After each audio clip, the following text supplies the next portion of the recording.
지난 5월 12일 아들이 태어났습니다. 그 태명의 행복인데 행복아라고 불러주니까 그때 잠깐 눈이 이렇게 떠가지고 이렇게 보더라고요. 그때는 좀 뭉클하더라고요. 뭔가 내가 이제 아빠가 됐구나. 이제 쟤도 이제 아빠가 되고 이제 그러고 나니까 다시 한번 생각이 들더라고요. 이 길을 어떻게 헤쳐나오셨을까. 아버지는 청주에서 작은 분식점을 하고 계십니다.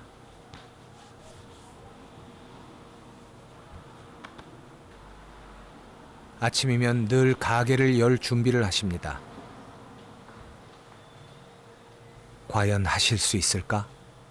처음엔 가족 모두가 걱정이 컸습니다. 안녕하세요. 예전에 아버지를 떠올리면 도저히 상상이 안 됐기 때문입니다. 안녕하세요. 항상 뭐 용돈을 받을 때는 헌지폐가 아니고 새지폐를 받았었고 기사분이 계셨었어요. 뭐 일이 있으면은 일단 아버님이 운전을 하기보다는 뭐 기사님께서 오셔갖고 저희를 막 데려다주고 뭐 데리러도 오시고 이러시니까 그때가 좀 약간 어린 나이에도 약간 좀 많이 놀랐었었죠 그때는.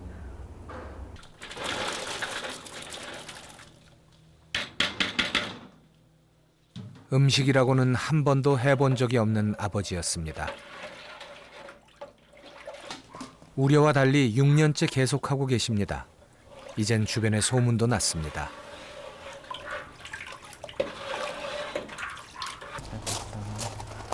아버지를 만나려면 집보다는 가게로 가야 합니다. 아버지. 어서 와. 좋았어요. 아이고. 어떻게 왔어? 뭐 어떻게 와요? 아이고 아버지 보러 왔지. 그래요? 야. 이 비가 오고 그래서 마침 잘 왔대. 잠깐 있어, 잠깐만. 아들이 오자 닭꼬치부터 준비합니다. 이제 다 편하면 창의 씨는 아직도 아버지의 이런 모습이 낯섭니다. 아이고 냄새 좋다. 냄새 좋네요 아주.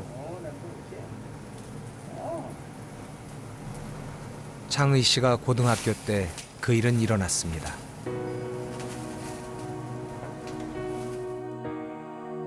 아버지는 40살에 은행 지점장으로 승진했습니다. 하지만 2001년 은행 통폐합 때 구조조정을 피하지 못했고 결국 실직하고 말았습니다.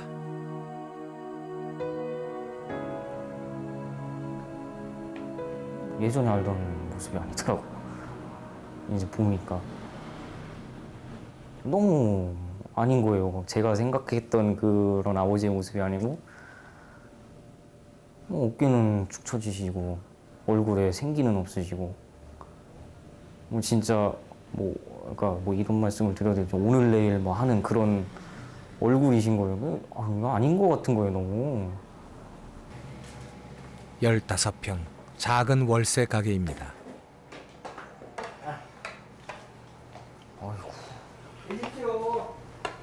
여기까지 오는데 10년 가까운 시간이 걸렸습니다.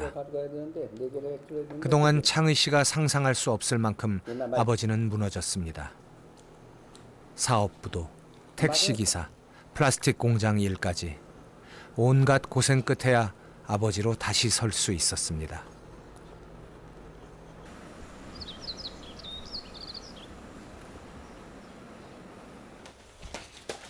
아버지의 하루는 일찍 시작됩니다. 떡볶이 재료를 준비하느라 분주합니다.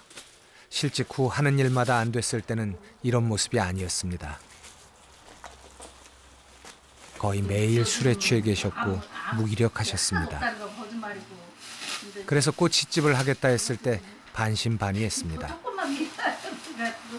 처음에 양복 입고 꼬치집에 나오셨다고 얘기를 하시더라고요.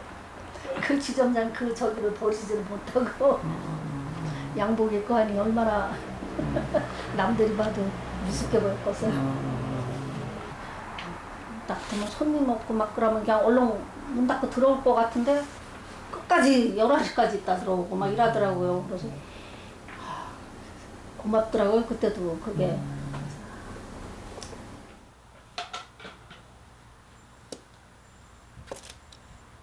원망도 했습니다. 하지만 당장 두 아이를 키우는 게 더 급했습니다. 내가 뭐 옛날 지점장 부인이었지 지금 현실은 안 저기 하니까는 그래서 뭐 그냥 공장 같은 데 들어가서 그냥 그걸 그대로 그냥 빨리 제가 받아들인 것 같아요. 진짜 보기도 싫더라고요. 보기도 싫고 또 이혼도 생각을 하는데 그래도 또 불쌍하더라고요. 내가 마저 저 사람을 버리면은 또 어떡하나. 그 미운정인가 봐요. 그게.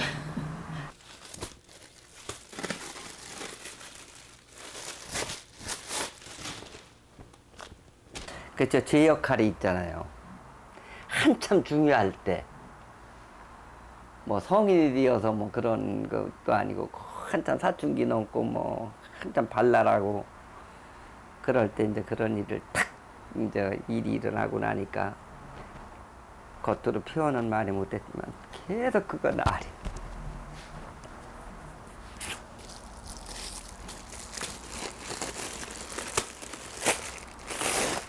미안하다.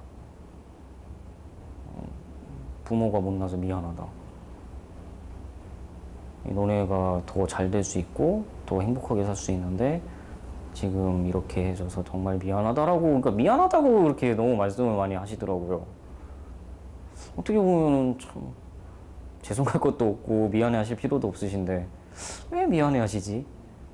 지금 와서는 이제 느끼시는 게 왜 자꾸 미안해 하실까? 안 그러셔도 되는데. 집안 형편이 여유로운 친구들이 부럽기도 했습니다. 아르바이트로는 생활비를 충당하기에도 빠듯했죠. 대학 등록금은 8학기 모두 학자금 대출을 받았습니다. 힘든데 지금 뭐 가정 집이 힘든 게 뻔히 보이는데 굳이 이렇게 빚을 내면서까지 대학을 다녀야 되나. 게다가 이제 국립대도 아니고 제가 나온 데가 이제 사립대학이다 보니까 등록금도 많이 비싸고 이런데 굳이 내가 여기를 나와서 더 빚을 얹어드리는 게 맞나. 그래서 엄청 고민을 많이 했었어요. 학자금 대출은 얼마 주셨어요? 지금은 남아있는 게 2천, 3천 왔다 갔다 하는 것 같아요. 지금 금액, 예, 금액이 좀 소원이요. 뭐 흔히 말하는 뭐 복권 같은 거 뭐 크게 당첨 한번 돼서 빚을 얼른 청산하고 싶어요. 그냥 뭐 하고 싶고 뭐 그게 아니라 그냥 빚 청산이 제일 싶은 것 같아요. 다행히 졸업하자마자 바로 취직을 했습니다. 안녕하세요. 지난 5월 아들 타경이가 태어나고 정말 가장이 됐습니다. 매일 쑥쑥 자라는 아이를 보는 건 기쁘지만 나쁘겠다. 문득문득 불안이 스칩니다. 아이고 이뻐라.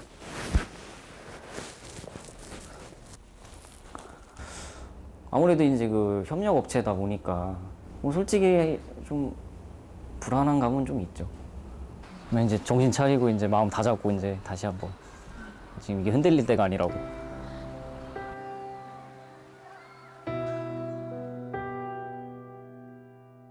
지금 창의 씨는 아빠가 된 행복감에 푹 빠져 있습니다. 하지만 아이의 미래를 생각하면 마냥 행복할 수만은 없습니다. 저보다도 힘들까 봐요. 그때 세대 되면 더 힘들까 봐.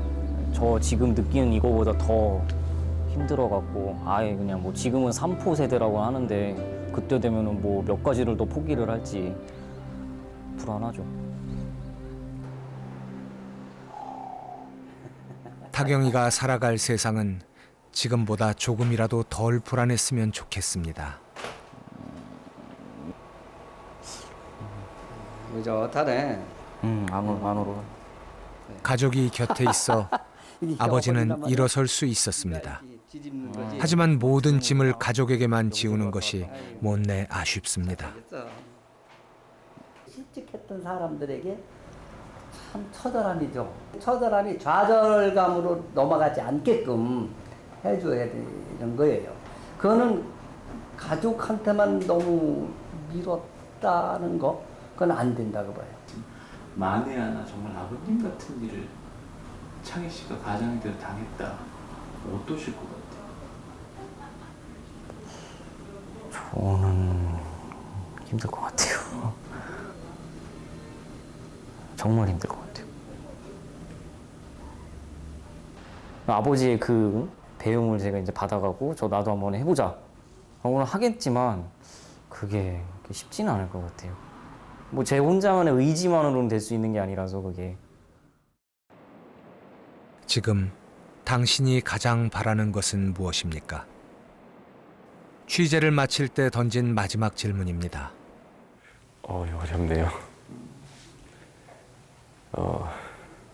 스스로 부끄럽지 않게 좀 착하고 정의롭게 살면서도 돈은 많이 벌고 싶습니다.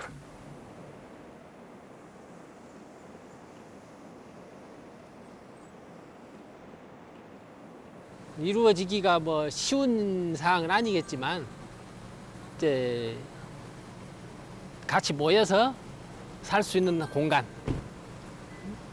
그게 이제 이 광주가 될지 뭐 서울이 될지, 서울이라면 더 좋겠지만 뭐 그 이상 뭐 제가 어떤 바라는 건 없어요. 자식에 대한 그 보호막이 되는 그러한 아빠가 됐으면은 생각합니다.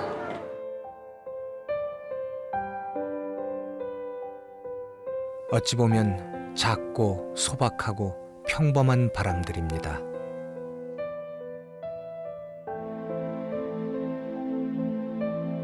한 가정이 뭐 실격돼가지고 정말 힘없이 아무것도 할 수 없는 그런 상황이 되다 보니까는 뭐 어떻게 뭐 제가 바랄 수 있는 요구 조건 사항들이 무슨 말로 할 줄 모르겠어요.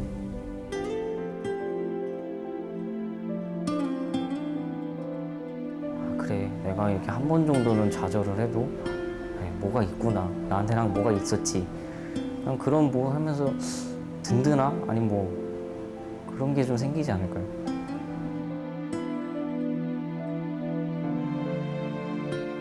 IMF 외환 위기로 안정된 모든 것이 무너졌습니다. 그 후 20년간 개인의 스펙, 개인의 능력으로 스스로의 불안을 해결하려 노력해왔습니다. 하지만 그럴수록 불안은 더 심해졌습니다. 우리 사회를 뒤덮고 있는 불안의 행로를 바꾸기 위해 무엇을 해야 할까요? 어쩌면 개인을 넘어 사회적 버팀목이 필요한지도 모릅니다. 그러기 위해서는 불안 앞에 정면으로 마주서야 합니다. 홀로가 아니라 우리 다 함께.